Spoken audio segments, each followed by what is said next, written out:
Now it's time for the show. Do this look like work to you? Nah. Looking at the lights like it's all of this for me. Everyone tonight is here. All of this for me. Hands in the air, yeah. All of this for me. Bottles over here. All of this for me. All of this for me.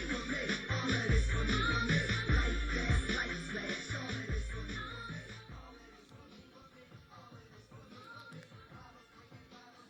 What is going on? Ladies and gentlemen, welcome back in to another Monday edition of the Rome Show. It's Monday. It's 1:01 here at Hamilton Radio, October 7th. Let me just preface this show by saying October is the best month ever. Yes, I am biased. It is my birthday month, but it's just easily the best month ever. Every single professional sport that you can imagine is in play right now. The MLB playoffs, the NFL Week 5, the NBA's in the preseason, the NHL started their regular season, the MLS, even the WNBA's in their finals right now. Everybody in action, and we're going to bring you as much as we can today here on the Rome Show. I'm Andrew Romanella. I'll be bringing you all the way to the 2 o'clock hour here at Hamilton Radio. You can get us at Wide World of Rome on Twitter and Instagram, at Coach Romo24 on both as well. Visit the website I've told you people before, wideworldofrome.com. And, of course, on the Facebook, that's where you can chime in through the comments section, facebook.com/Andrew.Romanella. And as we always encourage the Romo Sapiens to do, the listeners of the Rome Show, call in 609-807-2492 all day, every day. You're welcome to call into the Rome Show. Give us your flaming sports opinions. Give us your flaming life opinions. Give us whatever opinions you want to give us. 609-807-2492. You're straight off the Rome today. Is coming from the National Football League. And more specifically, Washington, D.C., where Jay Gruden has been fired as the head football coach of the Washington Redskins. I think it is about time that Jay Gruden gets the can. It's always a weird subject when you start talking about people deserving to lose jobs. That's never a good thing. But at the end of the day, he hasn't done a very good job. And if we're talking performance-based, he deserved to lose his job in 5 football seasons as the head coach of the Washington Redskins. Jay Gruden was 35-49-1. Had one playoff appearance in 2015. And as everybody knows, the Redskins, after getting shellacked yesterday, were off to an 0-5 start this year. My only question is not who replaces Jay Gruden as the head football coach in Washington, but more so than anything else, what changes with the Washington Redskins organization? Because I don't think we're talking necessarily about a head coaching change here that's going to make a difference. Because if you look at the history of the organization under Dan Snyder, since 1999, the Washington Redskins are 2-5 in the postseason. They've only made 5 of those appearances, coming away with 2 victories. Dan Snyder has not led the Redskins down the path of consistent success. And here's an even more messed up statistic. Kyle Shanahan and Sean McVay, were both offensive coordinators in Washington under Jay Gruden during his 5-year tenure as the head football coach of the Washington Redskins. So now you're looking at a guy that just brought his team to the Super Bowl last season in Sean McVay, a guy that helped bring the Atlanta Falcons in his 1 year as the offensive coordinator to the Super Bowl. And if his head coach knew how to manage a team, he'd have a Super Bowl ring. And is now, heading into Monday Night Football tonight, the head football coach of the San Francisco 49ers, who are 3-0. So we can sit here and we can talk about the Washington Redskins changing their head football coach. But we should really talk about the Washington Redskins changing the infrastructure of their organization. It's the same thing we talk about with the Jets. It's the same thing people have been yelling about with the Giants.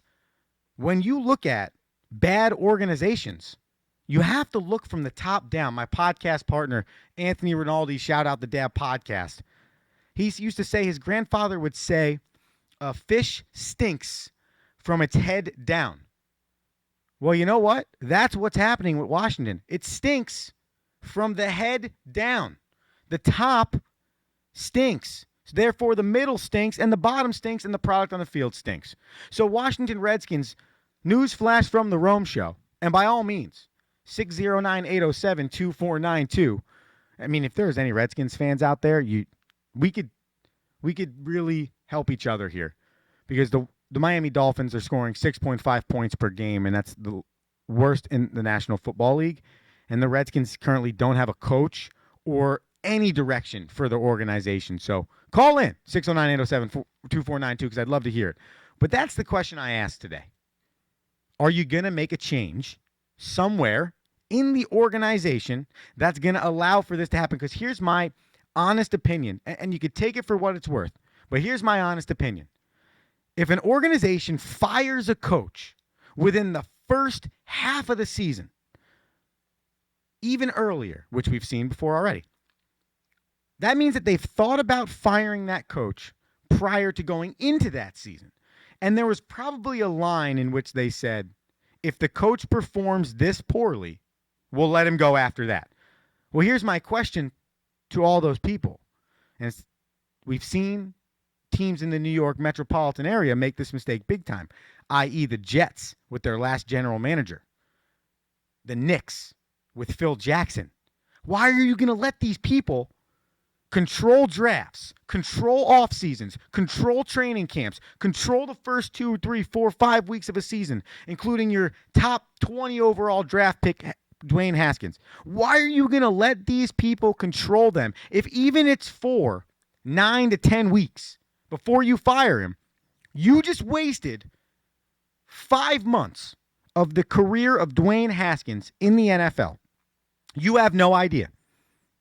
That 5 months could be the most important 5 months in terms of development for Dwayne Haskins.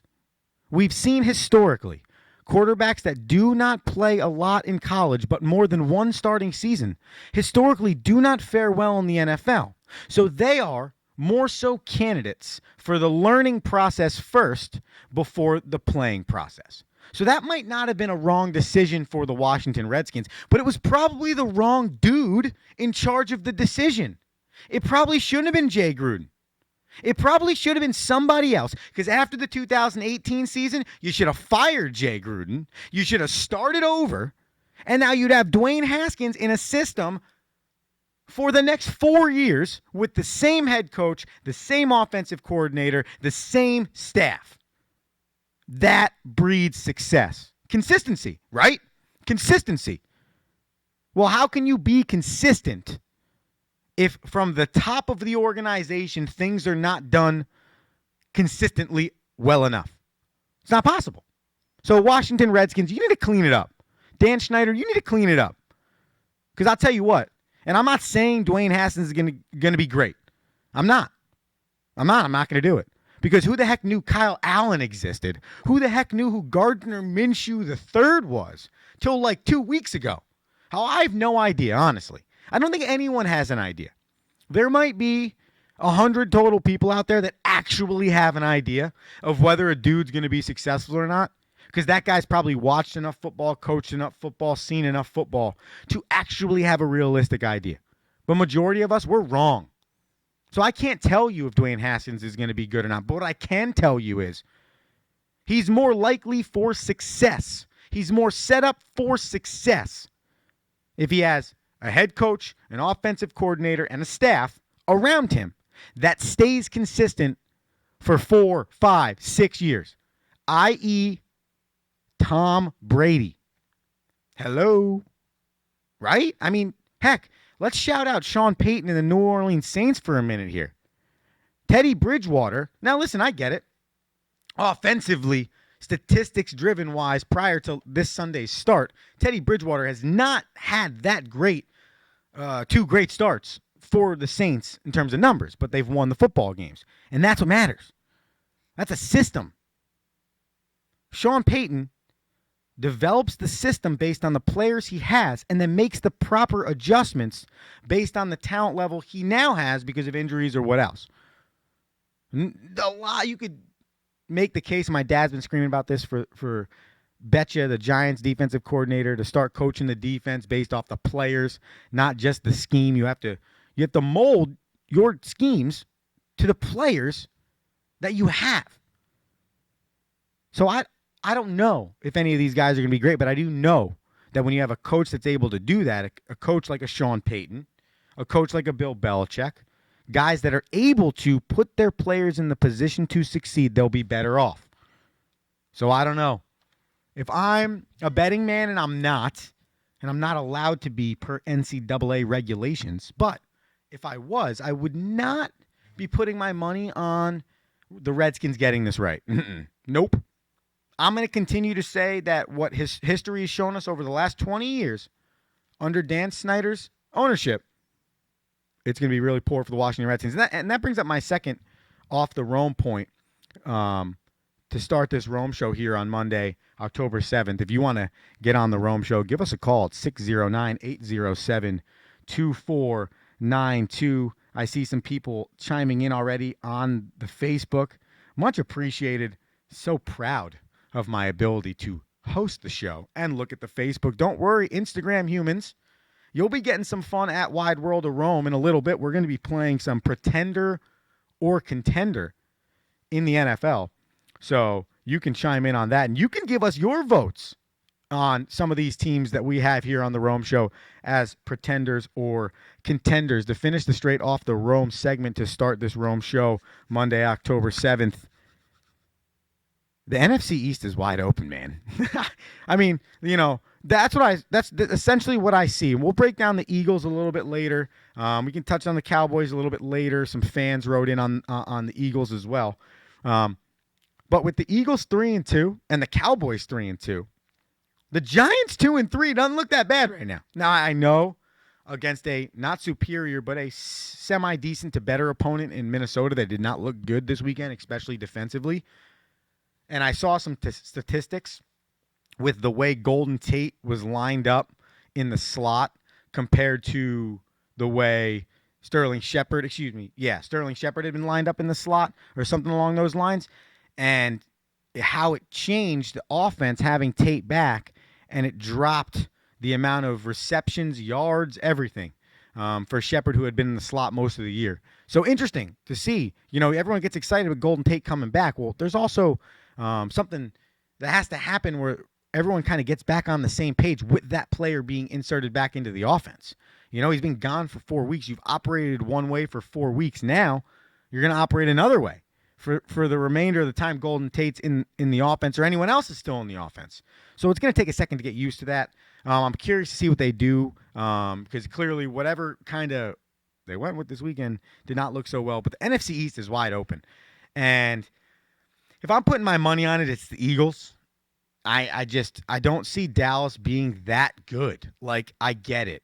They're competing. They went down to New Orleans and lost by a field goal. And, they put up 24 against the Packers. Well, they gave up 34. It looked terrible. 4 touchdowns on the ground. It's wishy-washy. I don't know what I get from them. So I put it on the Eagles. I think they have the most consistent defense. They could have the most consistent offense. They could have the most consistent team. And I think they're just starting to hit their stride as they hit the second quarter of this NFL season. Last but not least, Kyler Murray wins his first start as an NFL quarterback. And, I've been going back and forth on this whole Kyler Murray thing. And I was on Talking Baseball with Sal Angioletti, I think it was last month. And he had a few of his buddies on the show as well. Shout out to Sal, Talking Baseball. Yeah, I am looking to become a better leader. 100%. We're working on that every day. That's why we have to tighten the lug nuts. He's excited. Pops is excited. I'm excited too. Kyler Murray wins his first start in the NFL. And we were talking about this on Talking Baseball with Sal Angioletti. Oh, they should have chose baseball. I don't know why. It's got more money in the long run. I think this right here is why I think it was smart for Kyler Murray to choose football. And you're probably going to say, well, why is that? It's not like he's looked that great. He actually kind of does look pretty small on the field. You don't know if he really looks like he's going to be a great quarterback over the course of his career. But what I mean by that is I don't think Kyler Murray was going to be great in either. Like, I don't think he was going to be that standout baseball player that was going to play in Major League Baseball, nor do I believe he's going to be the NFL quarterback that's going to be a Hall of Famer.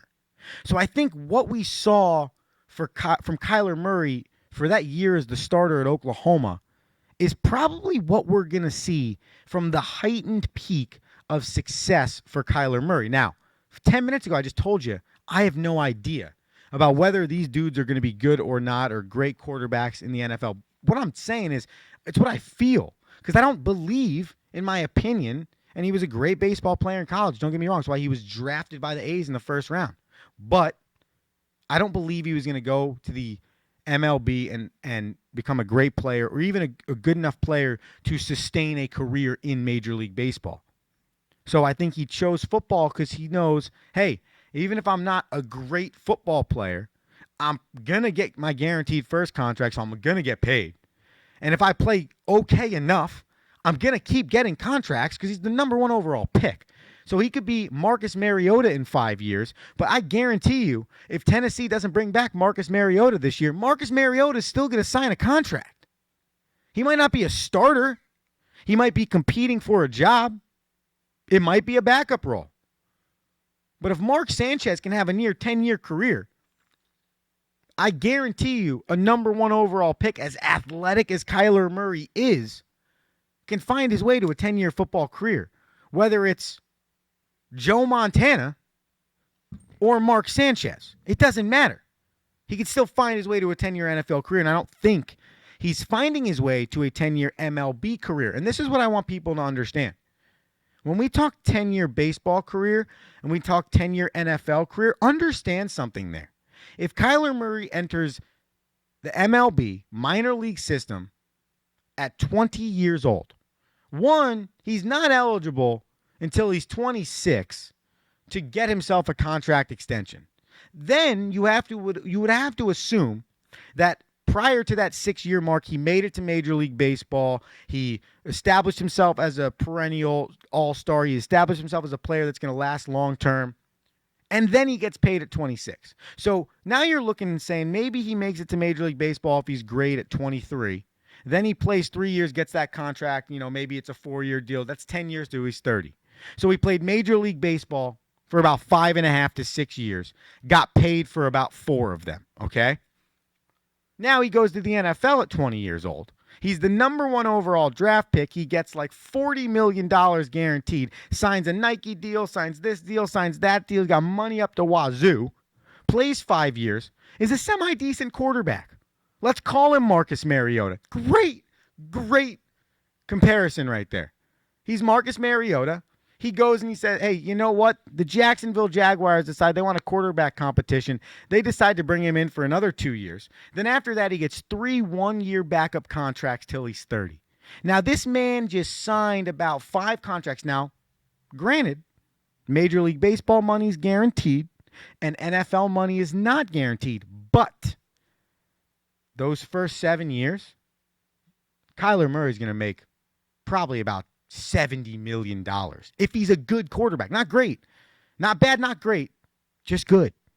Just good. Just Marcus Mariota good. And I guarantee you, right, if you look back, let's call it, I don't know, maybe in 5 years, you're going to say, wow, Marcus Mariota played 10 years worth of football. Who would have thought Marcus Mariota would have played 10 years of football? Well, it also helps that he was a top 5 draft pick in the NFL. I have it on the screen here that we have a phone call here on the Rome Show. Caller, welcome into the Rome Show. What's your name? What do you got for me today? My name is Arthur Barone, and I want to know what you got for me, baby. Arthur Barone. Mr. Savage, how are you, sir? How you doing, sir? I'm doing very well. Thanks for calling in, babe.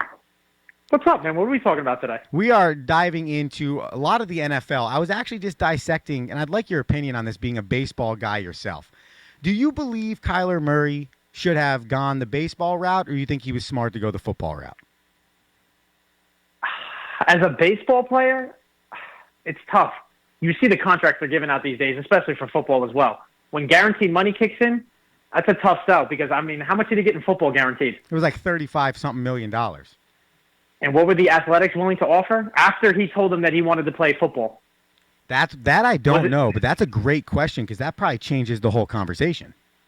Well, I think they bumped up a couple mil, if not 10 million. I think was guaranteed. They said sign on spot, if I'm not mistaken. So I mean, the dynamic of it changes because you know what it is today is the dynamics are you want to get paid early because an ACL, an LCL, Tommy John, everything can change in a matter of seconds.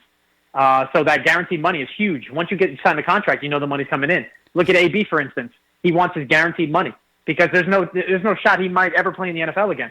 So he needs that $40 million right now. 4 years, $35.1 million Kyler Murray signed for. And Artie, dude, they gave him $23 million on the signing bonus. And that's why he took football. I guarantee the Athletics couldn't get close to that. Probably, maybe, let's say they gave 10 to 15 million.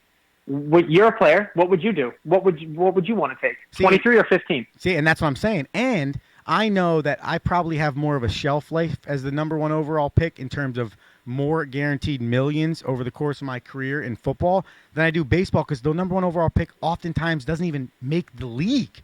And that's and now I want you to explain this, Art. While I got you on the phone, and I appreciate you calling into the Rome Show. Anyone else wants to call in? 609-807-2492. Can you explain how hard the game of baseball is? Not even just from a getting to the professional level standpoint, but just from how competitive it is from travel ball to high school to college. Because you help these kids get to college, and you help them cipher through all these opportunities, but you also help them realize there's a lot of baseball being played in the world. Great question, and a dynamite plug-in for your call-in, actually. The issue is the most kids are taught that they belong at a level that 9 times out of 10 they don't. The reality is parents have a misconception of how they should approach travel ball. You know, travel ball is a couple colleges show up as yourself, you get recruited, you get an offer, and then you get to a level of, okay, can I play at that level? And I think most kids don't realize how fast of a game it is at the next level, especially a minor league, major league level. You see guys that are great AAA players, and they never make it in the pros because the level of play is so much faster. And it's always that adage that people say the game passes you by. It's the speed of the game that passes most of these players by. And some of the parents don't realize that the speed at the next level is faster than their son is at. And I'm not saying that everybody can't play at that level, but it's just a select few are chosen. You know what I'm saying? It's a good point, and it's often funny when you have to have the real conversation with people like, hey, man, sometimes like these things end, or hey, you're just not good enough for this level. But, if you're real with them early, it's better off for them in the long run. Well, for instance, we were down at Westchester yesterday with my travel team, and there was a player who was on the other team that was a 22-second baseman. He made probably 4 or 5 phenomenal plays that I would say, in my eyes, are routine plays. But to my team, they looked amazing because of the way he went and approached it. And I, had a conversation with the Delaware coach at the time, and I said, kid's a stud. He goes, full ride to Coastal Carolina. And I just kind of shook my head and I smirked and I said, he deserves it. Yeah. Just based on the fact that I watched him play at a higher level than anybody else on the field that day. Right. And I mean, 2 for 2, 2 doubles, great plays in the infield, routine ground balls he makes the hard play look easy, and he turned 2 double plays. That's a player that has it at the next level that compete with the speed of the game they can compete at. And most kids don't realize that. And that's why I think if anyone gets the chance, man, they got to go watch minor league baseball because you see the next level talent, and you'll also be able to see the guys. They're like, hey, that guy could be a big leaguer. And that's a fun thing to see when you see, 21, 22, 18-year-olds competing and just being so much better than everybody else. You see the projectability. And I think that's what's fun about the whole thing. Well, you pitch, you do BP for the Rockland Boulders, right? Yes, sir. You see a guy take a swing and he hits it 400 feet. Now take the game from the Yankees the other night when Encarnacion missed that fastball right down the middle, and he was verbally frustrated with himself when he stepped out of the box. Here's a major league player at 36, 37, 38 years old that's upset with himself for missing a 97-mile-an-hour fastball right. that he should turn on and hit 400 feet. Right. You have kids whiffing at 71, and they're looking at me going, "I'm going to Coastal." I'm going, "Are you serious? We watching the same thing?" Yeah, right. So Are my eyes that lying? level that you go ahead. No, you go ahead, babe. No, I'm just saying you could sit there and laugh, and we love everybody because we want to see kids succeed in this game. It doesn't matter D1, D2, D3. We want to see kids go on and make a better life for themselves. That's what we're giving kids opportunities to do is take advantage of a better life than they probably were on the path of when they started before they met us. If they need us and they go to college because of what we've done for them, then they can jump and they can springboard and get a better job. Maybe 10 years, 15 years down the road, they'll realize that what we did now was beneficial for them. But most people don't see that because they only see the now. They don't have that plan for the future for themselves. And I think a lot of parents, as well as, getting the now is great because you feel the moment, you're in the moment. The future plan you need to understand is where does it take me? What does this allow me to do with my life? And I think a lot of baseball gets lost in that because not everybody's going to go pro. And going back to Kyler Murray, he has 6 years in minor league ball as a number one draft pick. Your window's 5 to 6 years before they can get up there usually. And that's what they allow before they'll cut ties with you because they've invested so much money into you. So that's why he took the money and ran, because he's guaranteed the money now and he can start. Kid gets hurt. As you see, quarterbacks are going down like, flies lately. You get a chance to play and, hey, I made my millions of dollars and I'm still $23 million richer. Yeah. Whether or not I succeed or not, I got $23 million in the bank. It's true. And if I'm good, like Russell Wilson and Aaron Rodgers and friggin' Patrick Mahomes, $140, $150 million contract is right around the corner. Yeah. With probably 87 to 90 to 100 million guaranteed. Yeah. Look at Matt Stafford's contract. Yeah. Look, mediocre. He's been mediocre his career. Great point. Even Eli Manning. I know he brought them 2 Super Bowls, so it's a little bit more extreme there. But Eli Manning has made an unreal amount of money over the course of his career, and people oftentimes have the argument whether he was worth it all or not. But hey, you know what? He made it all. And these guys that get drafted top 10 are going to. And I got this one for you because your man Dustin Javins just wrote in on the Facebook, Art. All right? Yeah. I'm going to see him later, actually. And I can't. Oh, that's fantastic. Best recruiting coordinator in Hudson County or whatever county he recruits in. So Javins writes in, Carter Stewart, 2018, he was a number 8 overall pick to the Braves, and he was offered $2 million.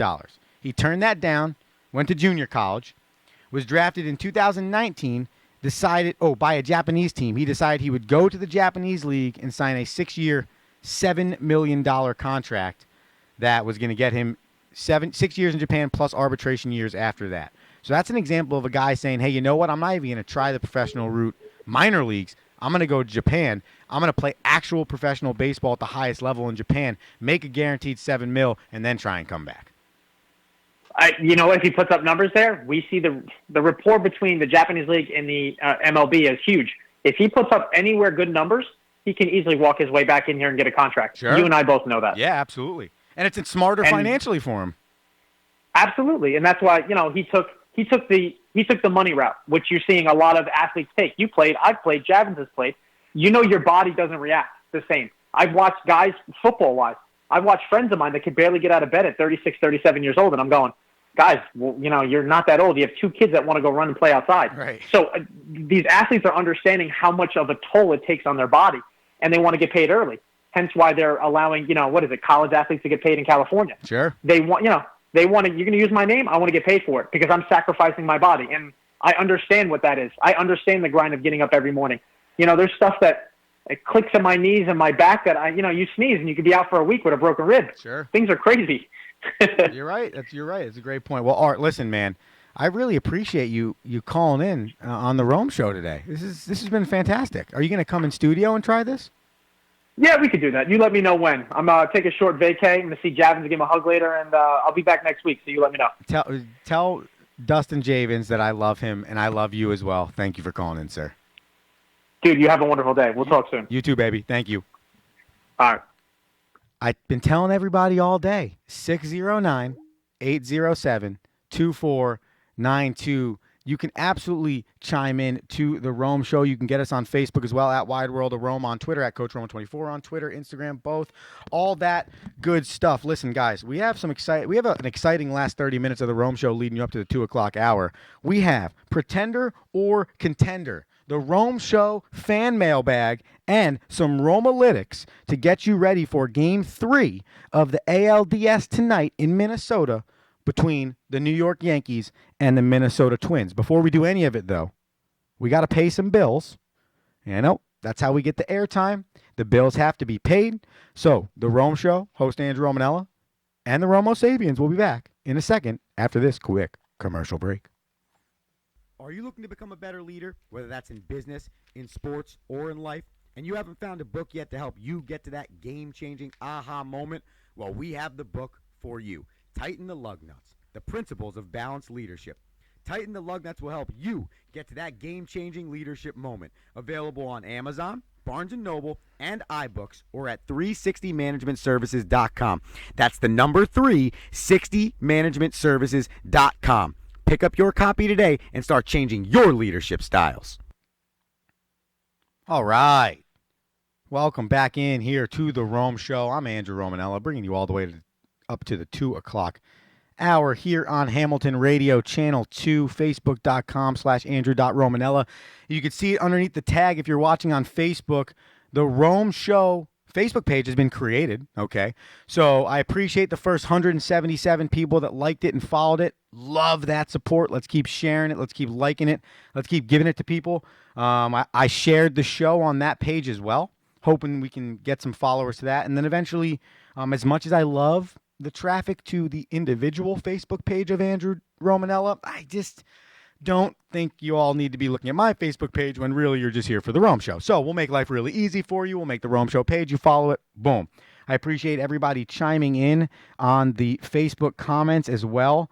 Coach Javins is still going off on the commentary, so we're going to get back on those when we get back to the fan mail bag. I'm going to remind you all that we're about to play Pretender or Contender for the first time here on the Rome Show. You have 2 opportunities to play. Okay, you have 2 opportunities to play. All right, you can call in. You know what? I'll make it 3. Okay, I'll make it 3 opportunities to play. I feel generous. It's a Monday. I try and make it so that at the middle of your day, you get energized with a little bit of that Rome Show energy. You don't need the 5-hour energy. Nope. You don't need the coffee, even though I had one on the way in. Nope. You need the Rome Show, right? You need to get engaged, Pretender or Contender. I'm going to think you're Pretender Romo Sapien if you're not engaged on the Rome Show. So here are your 3 ways, okay? The first, the most important, 609-807-2492. You can call into the show like my man Artie, Mr. Savage, and you can get on the show. You can spew your opinion, all right? Keep it PG, though. Second, you can get on the Instagram at Wide World of Rome, okay? If at any point in time during this Pretender or Contender segment, I happen to maybe pause like this,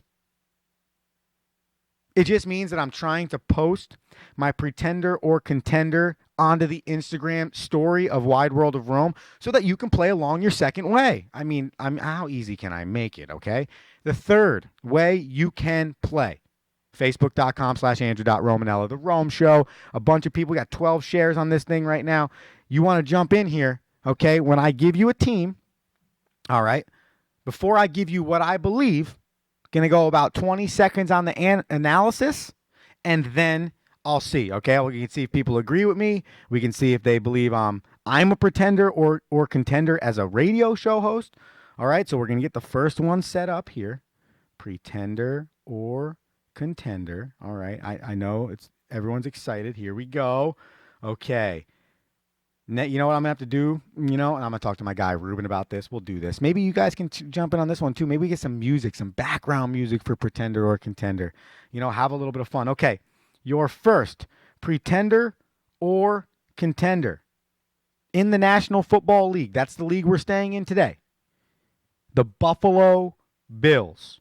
All right, so here we go. We're writing it on the Instagram. The Buffalo Bills. I'm going to tell you all right now, I'm going to be way more positive on this team than negative, and here's why, okay? Buffalo Bills, up on the Instagram. What do you got? Oh, it's exciting. The Buffalo Bills have the 3rd best scoring defense in the National Football League at 14 points per game. They are 3-0 on the road, and they've only given up 275 total yards of offense through their first 5 games of football. So the Buffalo Bills, I believe, are a contender. And I see some people writing in as well on the Instagram, the Facebook, that they're contenders. Ooh, Rube, we had a little bit of music in the background right there. We're working a little bit on some Pretender and Contender music. All right, this is cool. I like it. Here we go. All right, Pretender and Contender with a vibe. Here it is. Okay, number two. All right, Pretender or Contender in the National Football League. The Baltimore Ravens.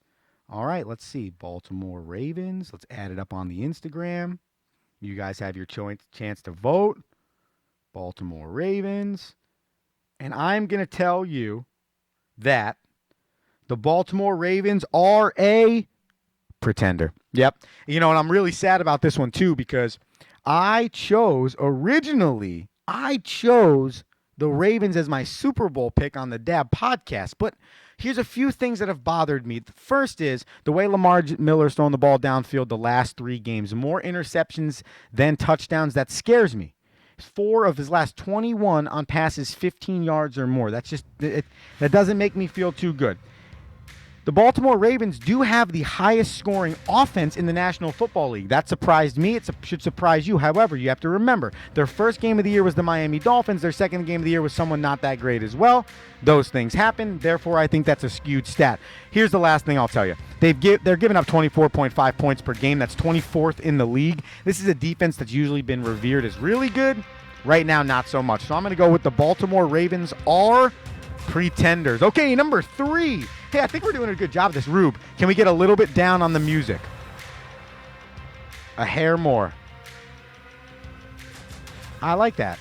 I feel like I can hear myself think. Okay, number 3. The Houston Texans. Pretender or contender? Give yourself a second to think about it. I'll put it up on the Instagram. All right. Houston Texans. Pretender. Contender. Pretender. And, you know, and I went back and forth on this one a lot. And I really wanted to say they're a contender. They have a great offense. Deshaun Watson's legit. If you guys remember correctly, Dabo Swinney called this when Deshaun Watson was drafted. He said, okay, this is going to be the Michael Jordan of football. He is that guy. Well, you know what? He has proven to be that, but their offensive line has proven to not be that great. They put up a lot of points. They played the Falcons. So what? Okay? And I don't think the defense is as good as it has been in the past. They do well. Scoring offense, 10th in the league. That's great. However, they are giving up 22 points per game. I don't think that's going to do it when you talk about the nitty and gritty down the line. So I'm going to say the Houston Texans are a pretender. Moving on here in the NFL. I'm so proud of myself, by the way, because I've done this on the Instagram this whole time. And Dustin Javins just said it too. If they can't protect Watson, too many weapons not to figure it out. I agree with you. I mean, I don't think they should be a contender. You know, Mom agreed. Ravens are the pretender. Good. Contender. I love the way the people are chiming in right now. This is super exciting. Okay, number 4. We got 2 more for you here, ladies and gentlemen. Okay, 3 more, excuse me. The Philadelphia Eagles. Contender or pretender. We're going to get a little bit deeper into the Philadelphia Eagles when it comes to the fan write-ins. However, okay, I'll tell you this right now. They're a contender. I'll give you more on it a little bit later in the fan mail, but they're a contender. They're proving that, and I think, again, I said it earlier, they might be the most complete team in the NFC. So I'm going to go with the Philadelphia Eagles are a contender. We'll find out what other people think. I'm sure a lot of the Giants fans out there are going to say they're a pretender, but they're probably lying. All right, 2 more. The Green Bay Packers. What do you got? That defense has been, I think, 50-50. First 3 games of the year, they looked really good. The last 2, not as good. Dak Prescott had 3 turnovers in that game. I think that's more of a Dak Prescott thing than that's a Green Bay thing. But I'll tell you this, ladies and gentlemen. They've only given up 18.6 points per game. That's good for 8th best in the league, which I think is super important. And you got to remember this. They're still a high-powered scoring offense, even though Aaron Rodgers is not necessarily having an Aaron Rodgers year. They're averaging 24 points per game. That combo right there, to me, works. You give up less than you score. When you're not supposed to be a good defense, you're turning out to be a top 10 defense. That formula, to me, says contender, Aaron Rodgers, and the Packers, contender for Andrew Romanella. And the last one I'll give you, and I'm doing an okay job, I think, on the Instagram. We'll find a better way to do this. But honestly, guys, here's at the end of the day, it's my show. And it's kind of one of those things where it's like, hey, it's my show. I'm going to roll my way. So we're rolling this way. Last pretender or contender is the San Francisco 49ers. Ooh, this is a good one. They play on Monday Night Football tonight. I think they're a good football team. Kyle Shanahan shouted him out before. Should have been the next head football coach of the Washington Redskins. He's not. Heck, I'm sure Atlanta's probably thinking, dang, we should have got him and kept him instead of Dan Schneider. But we are where we are. Jimmy Garoppolo stayed healthy to this point. I think we're going to learn tonight that the San Francisco 49ers are a contender. That's it. They're a contender. And it's even cooler because the music was playing into that too. So I got the 49ers as a contender. They are scoring 32 points per game. That is second best in the National Football League. Only giving up 18. Same formula I just talked about with the Packers. So I will give them a contender. Ruben, you can cut the music.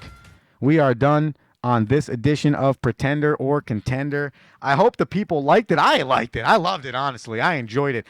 Rube, whatever that music was, fantastic. It just got me hype. Like, if you wanted me to run through this wall, which you probably don't, I would run through this wall for you right now.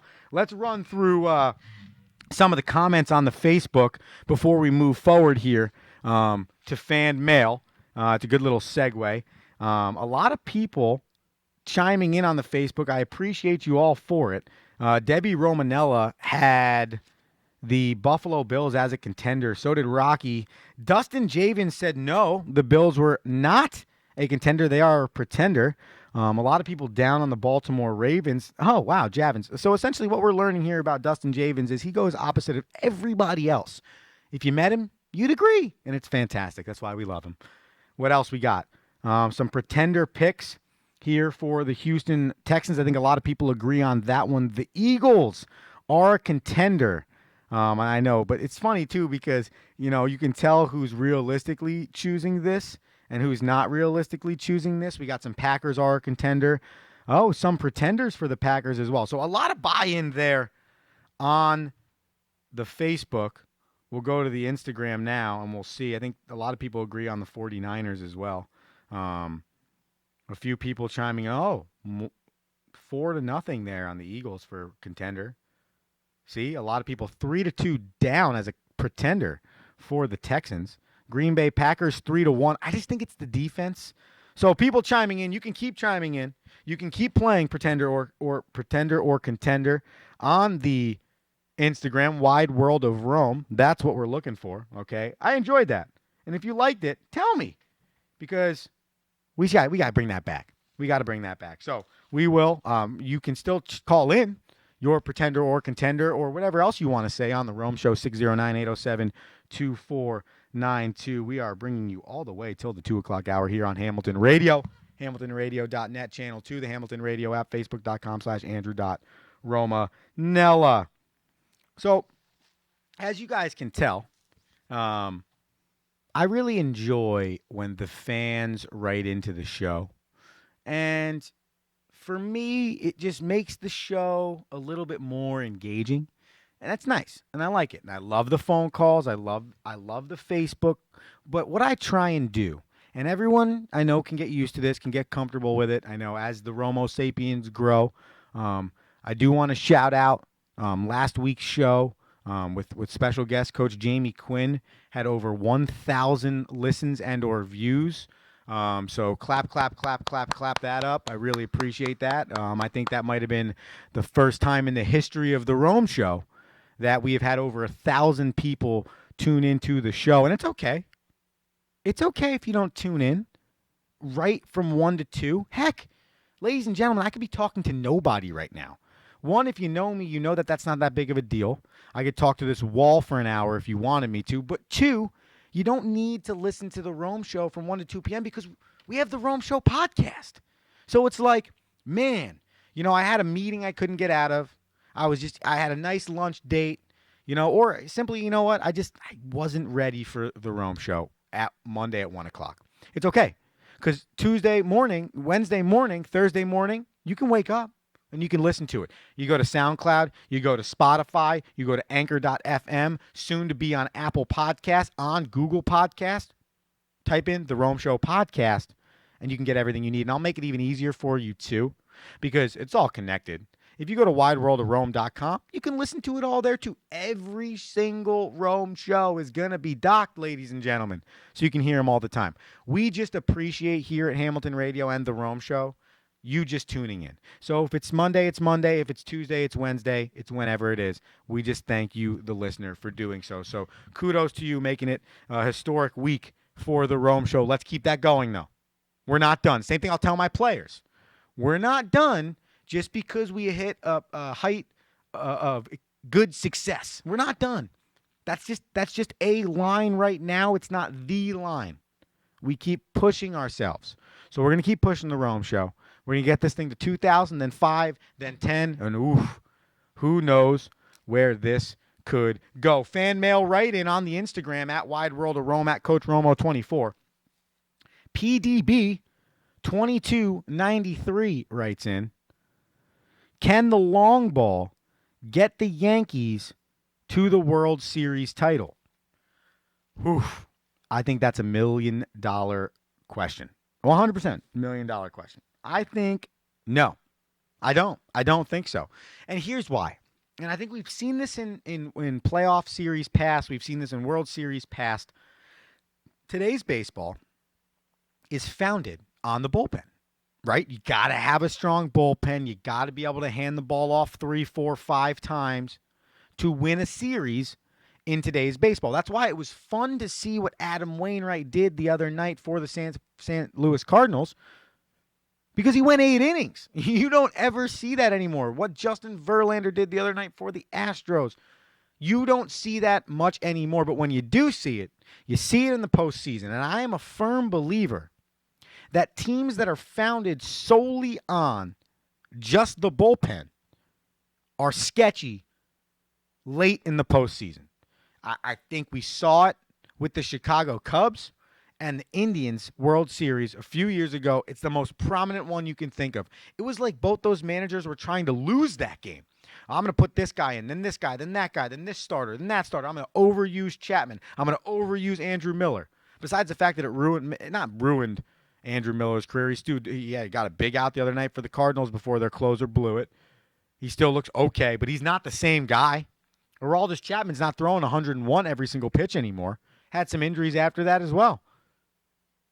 Overuse of the bullpen is one of the most dangerous things you can do. And I think it's important to have a great bullpen. I'm not sitting here saying, oh, it's okay. If you have a bad bullpen, you're good. No, because then the Mets would be in the playoffs right now if they had a semi-decent bullpen. So I get the argument. I'm just saying it scares me if you don't have 3 or 4 quality starters that can go out and give you 6 or 7 innings. Now, in the case of the New York Yankees, and this is to the point of PDB 2293, Aaron Boone is going to take you out after the 5th inning anyways. So for the Yankees, their model of success is 5 innings from a starter, 4 innings from their bullpen. To me, that's sketchy. That's sketchy. Not every bullpen arm is going to be on every night, and I would take my chance on one guy being on for 7 innings, especially if he's dealing like Tanaka was, rather than one guy be on for 5 and then hope another 4 or 5 are on for that 1 inning to 2 outs, whatever they end up coming in for. I think you're more likely to succeed with the first model, and I think that's why the Houston Astros are so dangerous, because their starting pitching can shut down the bats of the New York Yankees, and I don't think they can outslug some of these teams. They have the ability to, but historically we've seen teams that pitch and have the ability to pitch late in the postseason will be the most successful, and I think that's founded more on starting pitching and less on the bullpen. And I'm not saying it's not going against what conventional baseball is like right now, but it's just what I believe the history has shown us. PDB 2293 also writes in, the Bears losing to the Raiders with that angry face where the smoke's coming out of the guy's nose. Honestly, I got nothing to say to that. You know what? The Bears are pretenders. The Bears are pretenders. That's all that showed me. And I know they're in London. I don't care. Oakland's been 43 days away from their home stadium. Not that it's really their home stadium anymore anyways, because they're moving to Las Vegas. But there's no reason if you're the Chicago Bears to lose that football game. Give John Gruden, the other Gruden that's not fired anymore, give John Gruden some credit. Because what he's doing in Oakland, don't look now, but they're 3-2 on with a tough schedule. First 5 weeks were tough. Give them credit, Chicago Bears. No excuse. PDB 2020, 2293. No excuse. Nate Peacock 4 writes in, are the Eagles back to normal? Yes.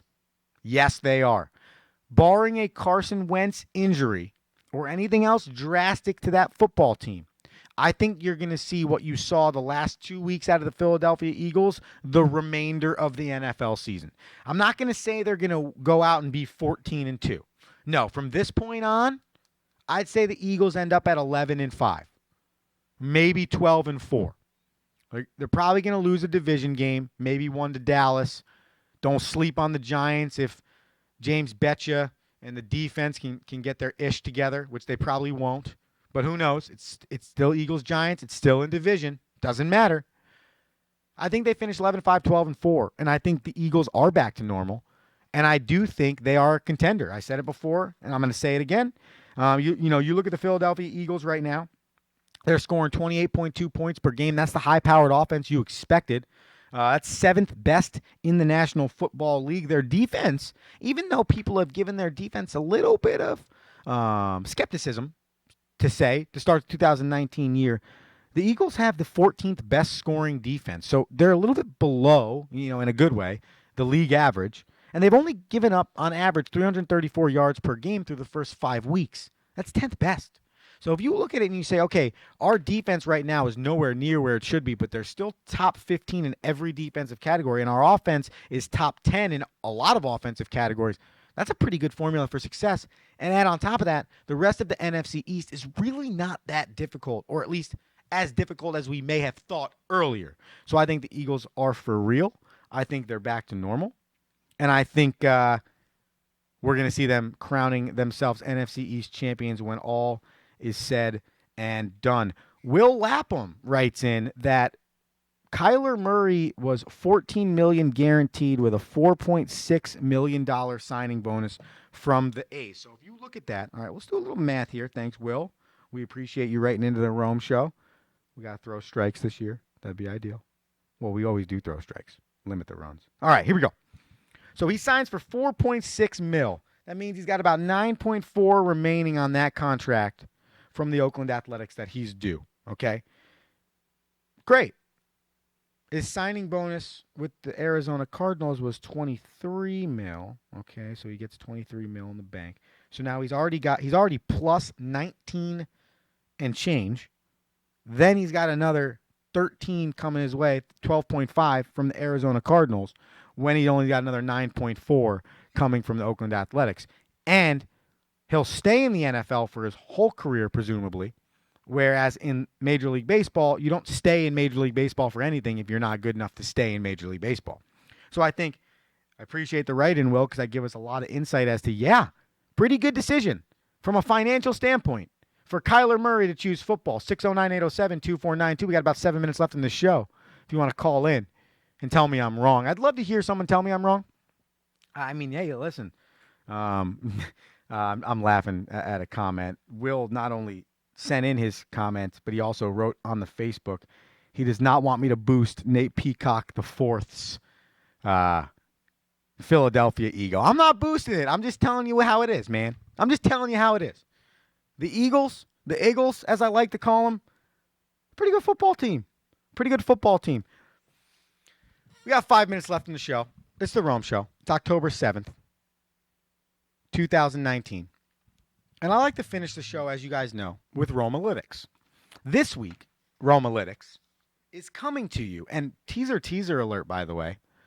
There may be a new segment sponsor on October 14th of the Rome Show. So that's exciting. Stay tuned for that. New segment sponsor? Wow. I told you guys, this thing's growing. You Romo Sapiens are doing a great job out there. This thing's growing. 1, 2, 5 more sponsorships. Hey, me and Ruben might be living if that's where we get to with the Rome Show. So right now, not sponsored, unsponsored Romalytics this week is brought to you complimentary of the ALDS Game 3 Minnesota Twins versus the New York Yankees, okay, in Minnesota tonight. And right now, just so you know, and I'm sure a lot of people don't even know this, but the Tampa Bay Rays have a 3-1 lead on the Houston Astros. They're in the bottom of the second inning. Zach Greinke on the hill for the Houston Astros. Weird, Zach Greinke not producing in a big spot. Oh, I've never seen that before. The Rays, weirdly enough, I don't know if it was a sellout, but I saw a picture before. It looks like there's a solid amount of people there. I'm sure all cheering for the Astros, but that Game 3 is going on. I think even if the Rays win this game, I think ultimately the Astros are going to win one of the two down there and end that series. But tonight the Yankees have a chance to do something that's kind of pretty crazy. So your Romalytics this week, complimentary of the New York Yankees. If they win tonight, that is the Yankees, and they beat the Twins, that'll be the 13th straight victory for the Bronx Bombers against the Minnesota Twins in the postseason. 13th straight victory. If the Twins lose tonight against the Yankees, besides that being their 13th straight loss to the Yankees in the postseason, that will be an MLB record 15th straight loss overall in the postseason. That is something we've never seen happen before. And lastly, just to really put the nail in the coffin and probably tell you who I'm going to tell you is going to win this game. Of 50 teams in Major League Baseball history that have been down in a best-of-5 series, 0-2, losing games 1 and games 2, only 7 have gone on to win that series, the last one being in 2012. So, you look at that and you say, well, hold on a second here. I don't think there's a lot of hope for this for this, drawing a blank, Minnesota Twins team. This is what happens when you try and look at the Facebook while you're doing the show. Hey, it happens. I don't think there's a lot of hope for the Minnesota Twins. That's a lot. And I listen, they've already broken the record for amount of losses in a row in the playoffs, but something's got to give. So I believe the Yankees are going to win this game 100%. I believe the Yankees are going to win this game, but I hope the Twins win. Because ultimately the Yankees are going to win the series. So I would love to see the Twins get a game, end this terrible streak, keep a little bit of excitement for that team through the postseason. Small market team back in the playoffs. All exciting stuff. And not just small market. Maybe small market in terms of payroll, but big market in terms of the way they swing the bats. Leading Major League Baseball in home runs this year. Like 7 dudes with 30 or more home runs. 5 dudes with 40 or more. 2 with 50 or more. Just like ridiculous numbers